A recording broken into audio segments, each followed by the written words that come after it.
করে ওই প্রত্যেক দিন সেখানে ওই পঞ্চতত্ত্বের পুজো করে। আর তার কাজ প্রত্যেক দিন সকালে পুজো দিয়ে প্রসাদ দিয়ে সঙ্গে সঙ্গেই চলে যাবে গ্রামে মাধ বিক্রি করার জন্য। অস্ত যাবার আগে ঘুরে ফিরে এসে যা পায় সেটা প্রসাদ রন্ধন করার পরে ওই পঞ্চতত্ত্বের সেখানে ভোগ দিয়ে ওই ভোগ ভক্ত সমাজে বিতরণ করে। এই বিতরণ করতে করতে কোনোদিন সে নিজেও একটু প্রসাদ পায়, কোনোদিনে পায় না, সেদিন অনাহারেই থেকে যায়। করতে করতে 12 বৎসর পর হঠাৎ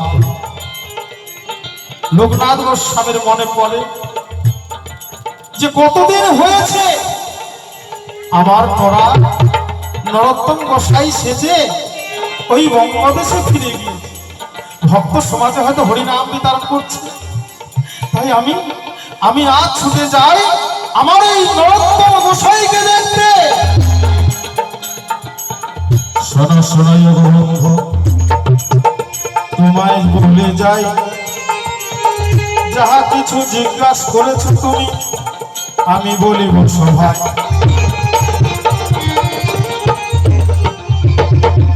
কি কারণে আমি নরোত্তম গোসাই হলাম গো,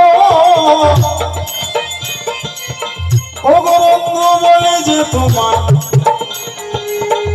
নরোত্তম গোসাই নাম হয়েছে আমার গুরুদেব লোকনাথ গোস্বামী হয়। প্রথমবারের প্রথম প্রশ্ন কথায় মেটে গেল। এবার দ্বিতীয় প্রশ্নের উত্তর, কেন পোকা পড়েছিল আমি বলিলাম যে ভালো।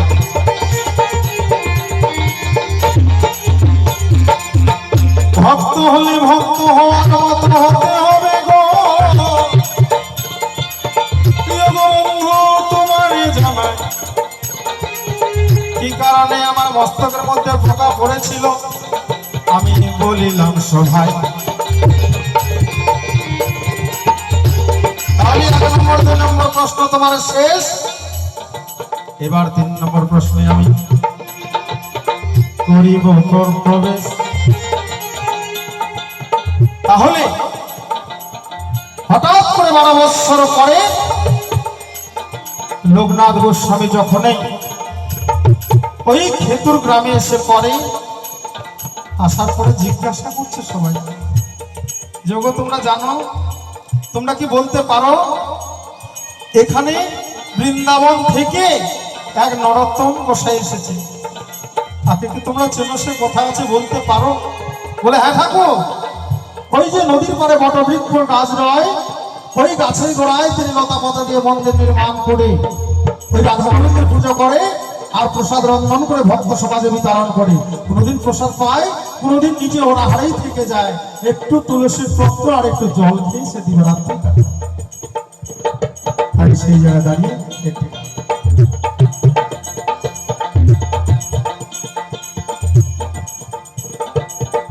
নড়ার একটাই ছিল, একমাত্রই কি হরিনাম, তাই সেই জায়গায় দাঁড়িয়ে একটু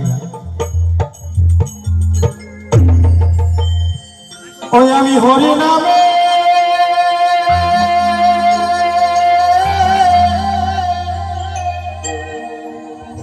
সুর বেঁধেছি,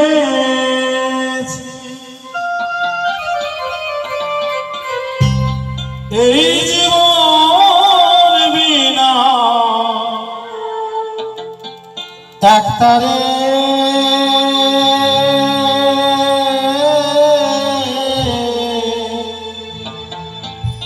সদাই বাজে হরে কৃষ্ণ কৃষ্ণ কৃষ্ণ হরে হরে, সদাই বাজে হরে কৃষ্ণ কৃষ্ণ কৃষ্ণ হরে হরে।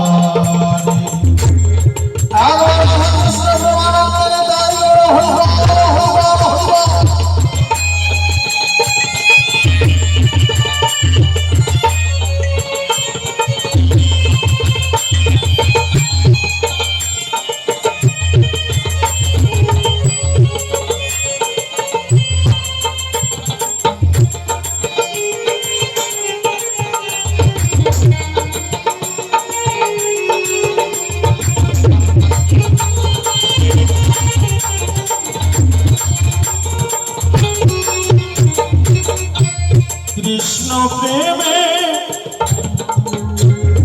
ভক্তি আছে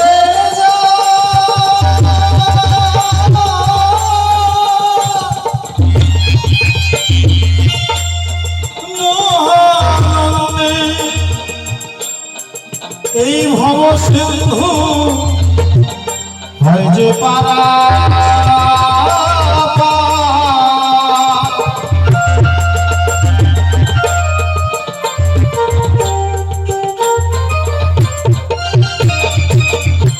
কৃষ্ণ প্রেমে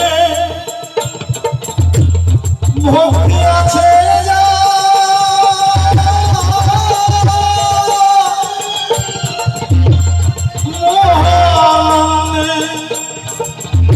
এই ভব সিন্ধু হয় যে তারা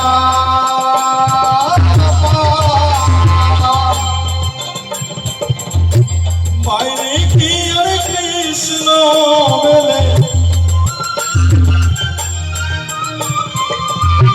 বাইরে কি আর কৃষ্ণ বেলে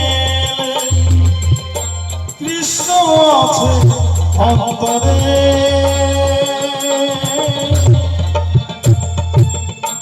সদাই বাজে হরে কৃষ্ণ কৃষ্ণ কৃষ্ণ হরে হরে সদাই বাজে হরে কৃষ্ণ কৃষ্ণ কৃষ্ণ হরে হরে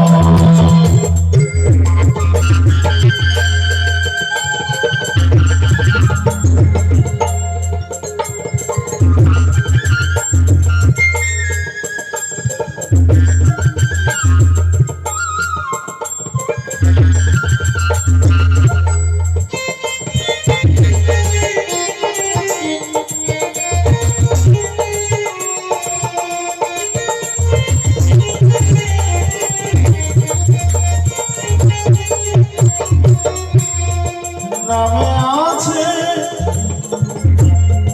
অমৃত সুধা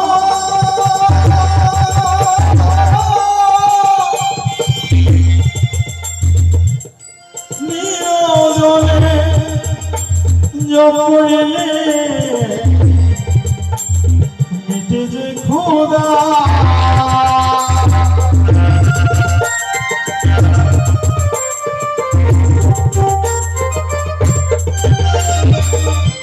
নামে আছে অমৃত সুধা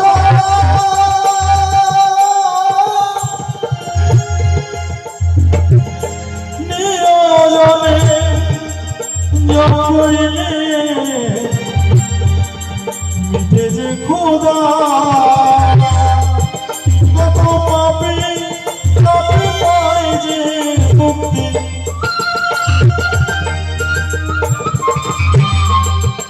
কত পাপী পাপী পায় যে মুক্তি প্রমাণ আছে সংসারে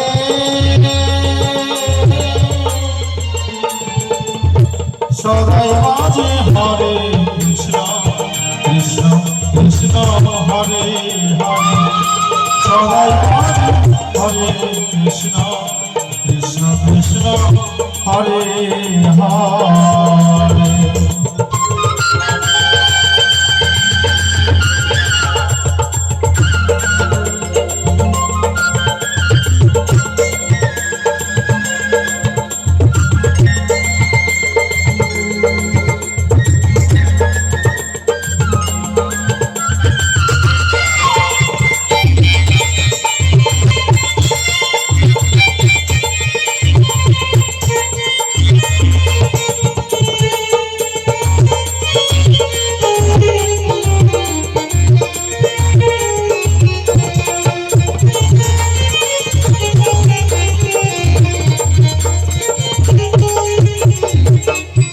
লোকনাথ গোস্বামী নড়ার ওই কুঠিরের সামনে গিয়ে ডেকে ডেকে বলছে, নড়া নড়া রে, একবার বেরিয়ে আয়, আমি কে এসেছি।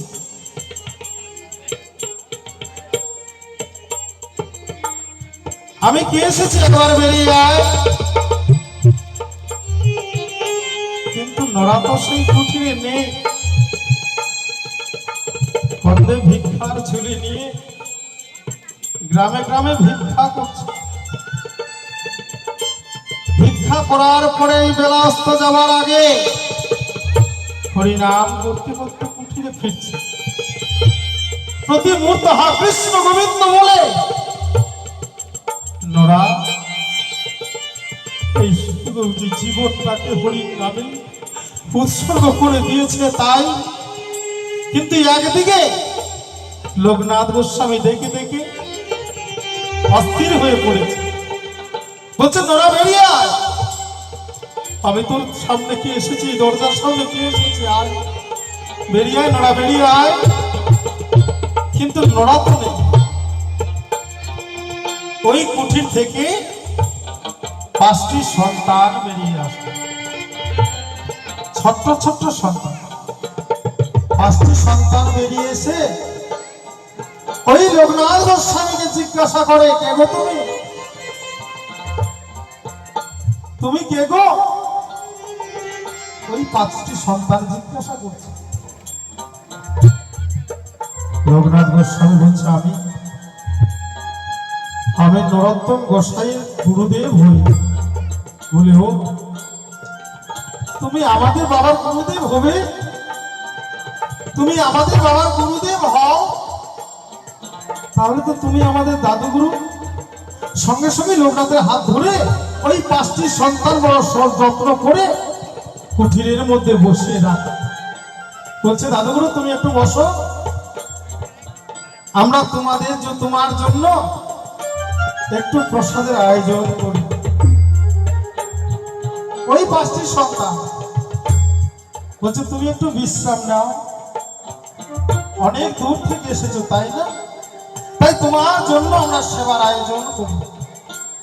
ওই 5টি সন্তান কেউ গাছ থেকে খড়ি পাচ্ছে, কেউ তরকারি কাটছে, কেউ উনুনে জাল দিচ্ছে, কেউ গঙ্গা থেকে জল নিয়ে এসে ওই রান্নার পরিপাটি সব করছে। রান্না হওয়ার পরে ওই লোকনাথ গোস্বামীকে ডেকে ডেকে বলছে, দাদুগুরু এবার তুমি ওঠো, তোমার জন্য সেবার আয়োজন করেছি। সঙ্গে সঙ্গে লোকনাথ গোস্বামী এসে সেবার জন্য যখনই বসেছে, বসার সঙ্গে সঙ্গে তাকে সেবার সমস্ত কিছু প্রসাদ দিয়ে সাষ্টাঙ্গে তাকে প্রণাম করে বলছে, দাদুগুরু এবার তুমি সেবা করো। লোকনাথ গোস্বামীকে সেবা দেবার পরে তারাও সেবা নিয়ে সঙ্গে সঙ্গে সেবা নেবার পরে বলছে, দাদুগুরু বাবা তো নেই, এবার তুমি একটু বিশ্রাম করো। সঙ্গে সঙ্গে সে বিশ্রামে গেল। ওই 5টি সন্তানও একদিকে বিশ্রামে রয়ে গেল।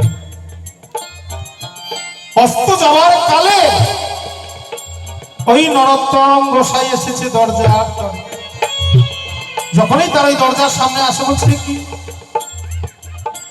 আমার আজকে যে কুঠির এত পরিষ্কার কেন? আর এই কুঠির থেকে এমনই একটা সৌমকান্তি ভাব বেরিয়ে আসছে, দেখেই নরোত্তম চমকে গিয়েছে। কি দৃশ্য! সঙ্গে সঙ্গে দেরি না করে যখনই কুঠিরের মধ্যে যায়, দেখতে পায় গুরুদেব এসে শুয়ে আছে। নরোত্তম বলছে, বাবা তুমি এসেছো? বাবা তুমি কতক্ষণে এসেছো আমি তো তা জানি না। আমার শিষ্য হয়ে কর্তব্য ছিল গুরুদেব যখনই আসবে সঙ্গে সঙ্গে তার চরণ আচমন করে চরণ ধৌত করার পরে তার সেবা যত্ন করিয়ে তাকে সুসম্মানে রাখা, কিন্তু সেটা আমার ভাগ্যে জুটলো না। তাই নরোত্তম ডেকে ডেকে বলছে, বাবা বাবা তুমি এসেছো, ওঠো। লোকনাথ গোস্বামীর সঙ্গে সঙ্গে উঠে বলছে, নরোত্তম রে,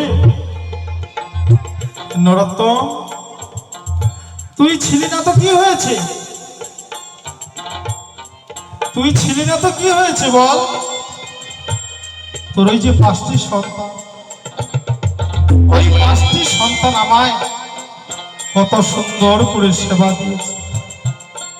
তোকে বলেছিলাম না যে নরোত্তম যখন তুই বিয়ে করবি আমায় নিমন্ত্রণ করিস, আমি তোর বিয়েতে যাব।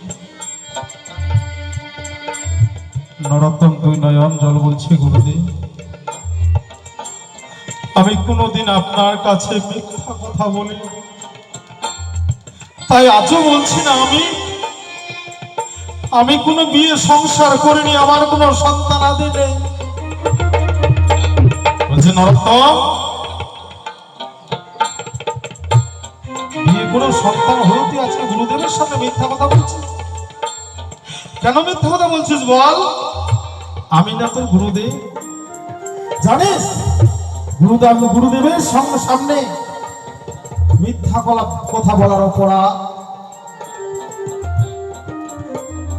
কৃষ্ণ রুষ্ট হলে রাখিবারে পারে, আর গুরু রুষ্ট হলে রাখিতে না।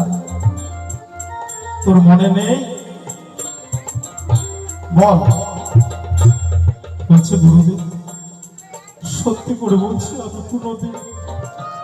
আমি কোনোদিন সংসার করিনি, আমার কোনো সন্তান নেই। বলে সন্তান নেই? বলে বিশ্বাস করো গুরুদেব আমার কোনো সন্তান নেই। সঙ্গে সঙ্গেই নরোত্তম ওই যে মন্দিরে পঞ্চতত্ত্বের পুজো দিত, ওই গুরুদেবকে বলে সঙ্গে সঙ্গে মন্দিরের সামনে গিয়ে দাঁড়িয়ে বলছে, দয়া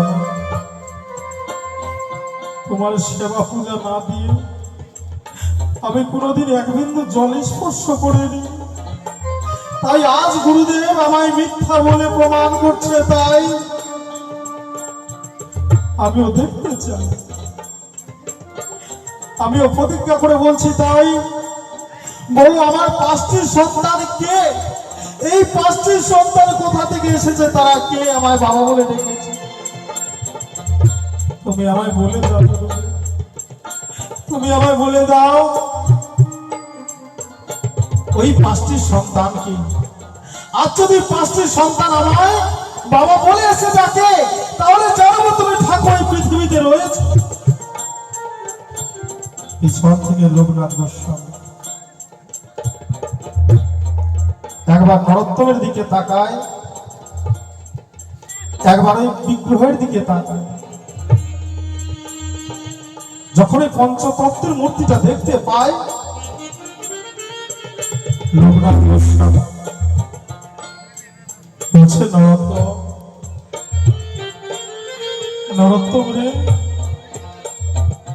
আজ আমি বুঝতে পেরেছি, আজ আমি সব বুঝতে পেরেছি। যেই 5টি সন্তান তোকে বাবা বলে ডেকেছে, ওই যে 5টি সন্তান দাঁড়িয়ে আছে দেখ, যে নদীতে জল নিয়ে এসেছিল রন্ধন করার জন্য, ওই বিগ্রহের দিকে তাকা, তার পায়ে এখনো শ্যাওলা লেগে আছে। যে রন্ধন করেছিল তার হাতে কালি লেগে আছে। যে গাছ থেকে খড়ি নিয়ে এসেছে তার হাতে কত ধুলো বালি লেগে আছে। আজকে আমি বুঝতে পেরেছি নরোত্তম, আমার আর বুঝবার বাকি নেই নরোত্তম। আজ আমি ভক্ত সমাজে প্রমাণ করতে চাই, যতদিন ধরে আমি বৃন্দাবনে রাধা গোবিন্দের পুজো দিয়ে এসেছি কোনদিন আমি রাধা গোবিন্দের দর্শন পাইনি, তাই আজ তুমি ভক্ত হয়ে তোমার কারণে আজ আমি রাধা গোবিন্দের যুগল চরণ দর্শন পেয়েছি, যুগল মূর্তি দর্শন পেয়েছি। তাই আজ থেকে আমি প্রতিজ্ঞা করলাম ভক্ত সমাজে, আমি তোর আজ থেকে গুরুদেব নই, আজ থেকে আমার গুরুদেব হচ্ছিস তুই। আজ থেকে তুই আমার গুরুদেব, তুই আমার গুরুদেব। নিতাই গৌর হরি বল, হরি বল, হরি বল।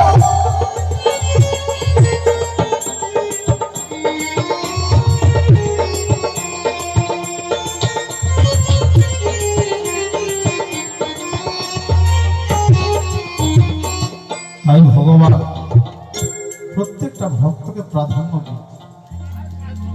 ভক্তির কারণে আজ রাধা গোবিন্দের যুগল চরণ দর্শন পেয়েছে। তাই ভক্তাদের ভগবান। সরাসরি বন্ধু তোমারই জানাই 3 নম্বর প্রশ্নের উত্তরে দিলাম ধর্ম সভায়।